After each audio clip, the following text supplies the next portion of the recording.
জানো তো আমি না স্কিন কেয়ার করতে খুব ভালোবাসি। তোমরা আমার প্রায় ব্লগে দেখবে আমি স্কিন কেয়ার করছি। আমার এটা সব থেকে বেশি রিল্যাক্সেশন ফিল হয়। আর এই যে আমাদের বারান্দায় যে গাছটা দেখলে ওটা একটা অ্যালোভেরা গাছ, তার আশেপাশে প্রচুর দুব্ব আর ধান হয়েছিল, কিছু শুকিয়ে গেছিল, সেগুলোই আমি কেটে নিয়েছিলাম। দেন স্নান করে লাঞ্চ করার পর না ওই একটা রিয়ালিটি শো এসছে নতুন, ওটাই দেখতে দেখতে মিল্কি মিস্টের ইয়োগার্টটা খাচ্ছিলাম। ওটা আগে থেকে কেনা ছিল। দেন ভাবছিলাম যে কি খাওয়া যায়, বাড়িতে থাকলে না আমার টুকটুক করে কিছু খেতে ইচ্ছা করে। তো ফ্রিজ খুলতেই না আমি আমার এই হাফ ড্রাগন ফ্রুটটা দেখতে পেলাম। তো ভুলে যাওয়ার আগে কেটে ফেলে নেওয়া উচিত। তো আমি ওটাই কেটে নিয়ে খেয়ে নিয়েছিলাম। আর আমার অ্যাকচুয়ালি বিকেলবেলা একটু বেরোনোর আছে, তো বেরোনোর আগে আমি নর্মালি একটু চা খাই। তো ভাবছিলাম আর গ্যাস ধরাবো না, গ্রিন টি খেয়ে নিই। ইজি প্রসেস, মাইক্রো ওভেনে জল গরম করে নিই আর টি ব্যাগটা দিয়ে দিই। তো এই দেখো আমি রেডি হচ্ছি এখন, যাব একটু নন্দনে।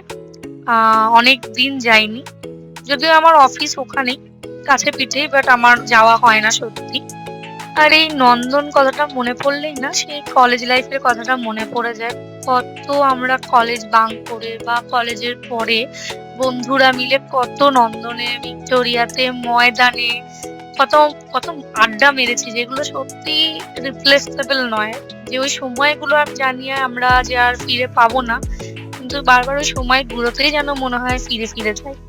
তো এই রেডি হতে হতে যখন ভাবছিলাম যে নন্দনে যাচ্ছি, তখন ওই ছোটবেলার কলেজ লাইফের কথাগুলো মনে পড়ছিল। আর যেহেতু আমি সন্ধ্যের দিকে যাচ্ছিলাম না, তো মেট্রোটাও অনেক ফাঁকা ছিল, যদিও আমি বসতে পাইনি। তো যদিও আমার হ্যাবিট আছে দাঁড়িয়ে দাঁড়িয়ে অফিস যাওয়ার। আর নন্দন গেলেই না এখন আমার টিবেটিয়ান ডিলাইট যেতেই ভালো লাগে। এর আগেও আমি 2-3 বার গেছি। আমি অফিস থেকেও মাঝে মাঝে ওখানকার খাবার অর্ডার করে খেয়েছি। এতটা কোয়ান্টিটি দেয় না যে তোমার পেট ভরেই যাবে। তো ওখান থেকে ডিনার করে দেন আমি বাড়ি চলে আসি। আর আর বাড়িতে এসে তো আগেই মেকআপটা তোলা ম্যান্ডেটরি। ফ্রেশ হয়ে নিয়েছিলাম, ফ্রেশ হয়ে নিয়ে যেহেতু সকালবেলা একটুখানি স্কিন কেয়ার করেছিলাম, তো আমি সেটাফিলের এই ক্লিনজারটা ইউজ করলাম। এটা না স্কিনটাকে খুব নারিশিং আর ময়শ্চারাইজ রাখে, যদি এটা কোনো ব্র্যান্ড প্রমোশন নয়। আর আমার এই যে শখের ব্যাগ, আমি ব্যাগগুলোকে না একদম যত্ন করে গুছিয়ে রাখি। আর রিসেন্টলি আমি একটুখানি রোজকার ইউজের জন্য যে ইয়াররিংস গুলো আমি পরি, সেগুলোকেও একটা বক্স করে রেখেছি।